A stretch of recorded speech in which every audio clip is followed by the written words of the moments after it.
What's up, YouTube? Got a cool video for you guys today. What we are going to do is do a head-to-head cut test between 14C28N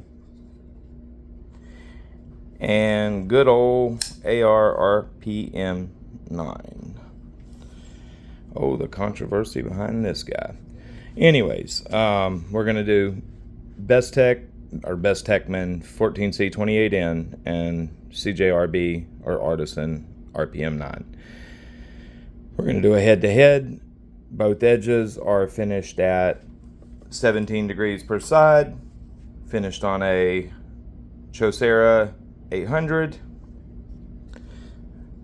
Very nice aggressive edges with 5 passes per side on 1 micron on a diamond strop. Beautiful, super aggressive edges. Hair whittling edges, actually.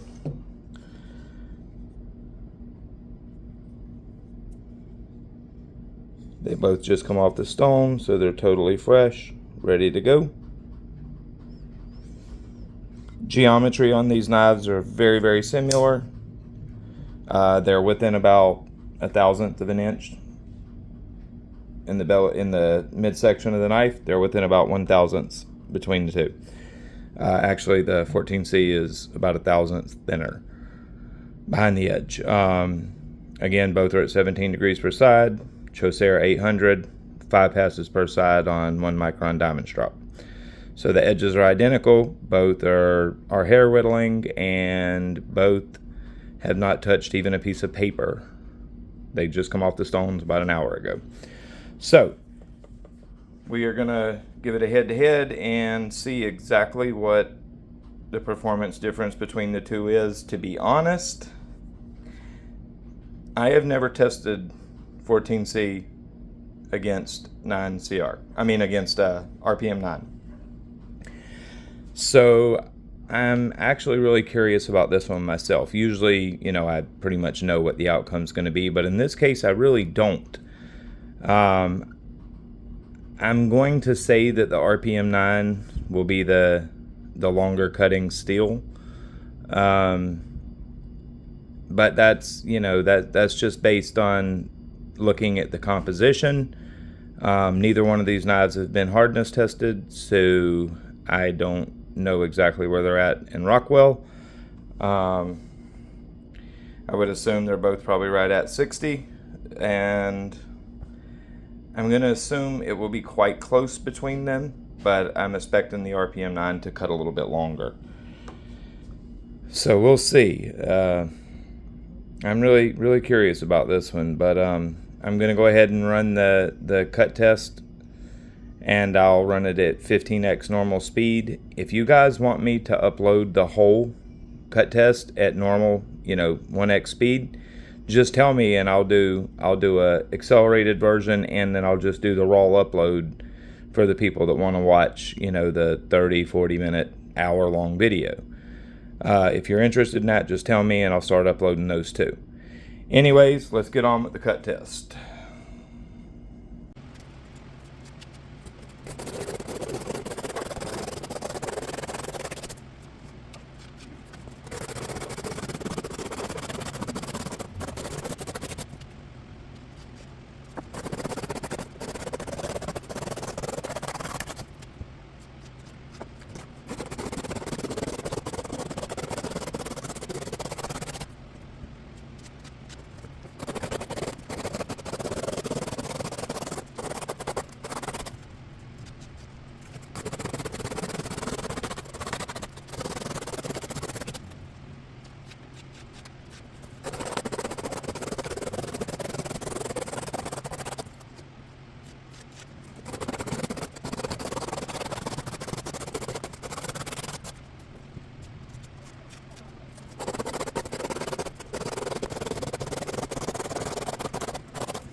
Alright guys, well here's the conclusion.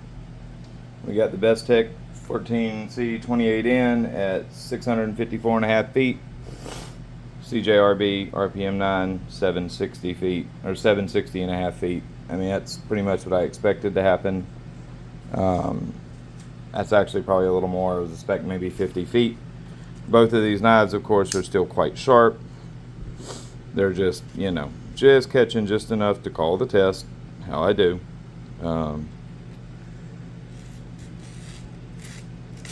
Yep, just a little catch, all it is. In fact, yeah, that's a little catch. Not even catching every single time, but that's not how the test works. When it catches enough to tear the paper, we call the test.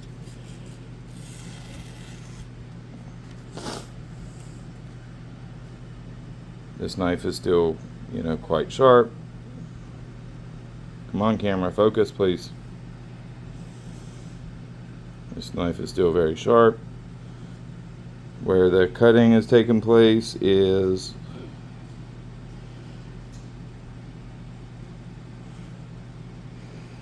right here to right here. It's not picking up the glint on the, you can somewhat see the discoloration, but you know, from here to here.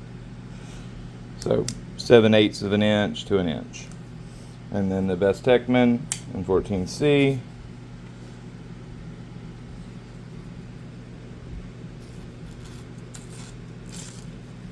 Yes, it's,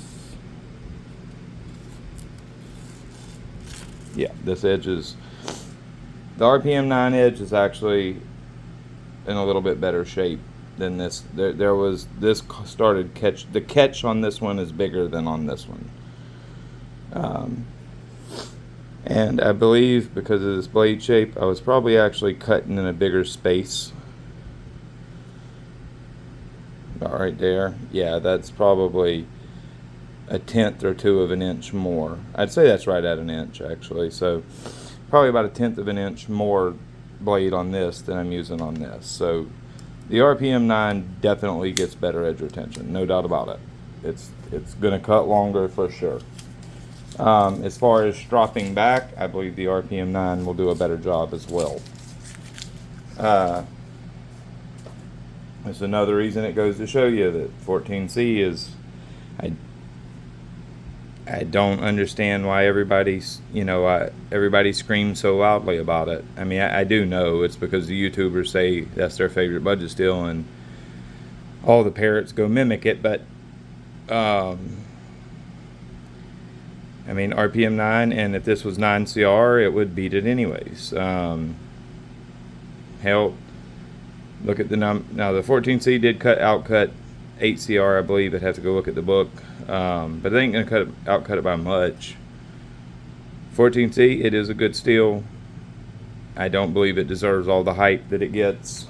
And like a fixed blade that's going to be used for harder use, yeah, I get it. It's a great steel for that, especially if it's priced right. But in folders, I don't personally, it's just not all that to me. It's a good steel, but not a great steel. You know, the RPM9 just, you know, beats it significantly, and this knife is definitely still sharper than that knife. Like, it's catching on paper, but I believe it'll damn near shave. No, hold on. A couple passes on a strop, it will. We'll just go at 2 micron for a few passes.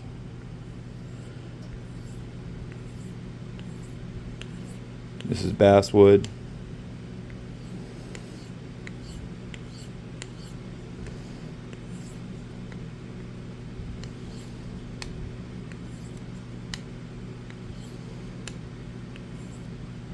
I believe it'll shave now.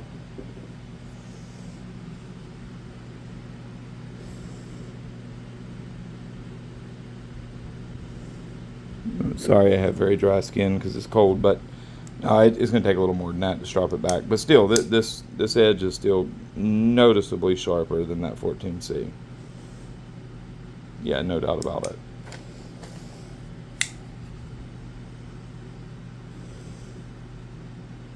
Oh yeah, no doubt about it. But you know, the catch in this steel is bigger than in this steel too, and there's 100 foot, you know, over 100 foot different cardboard. So RPM9 is pretty good stuff. You know, the hype around, I mean the them calling it powder metal, you know, I can't speak, powder metallurgy, and you know the whole PM deal in it. You know, I think that was kind of wrong of them, but I'll go back and say RPM9 is not a bad steel by any means. You know, I'd say 154 cm as far as stainless goes would be the best budget steel, with RPM9 right behind it if you don't count D2. But anyways, here's the, sorry about that beeping in the background. Here's the cut test results. Alright guys, I hope y'all enjoyed this one. Have a good one.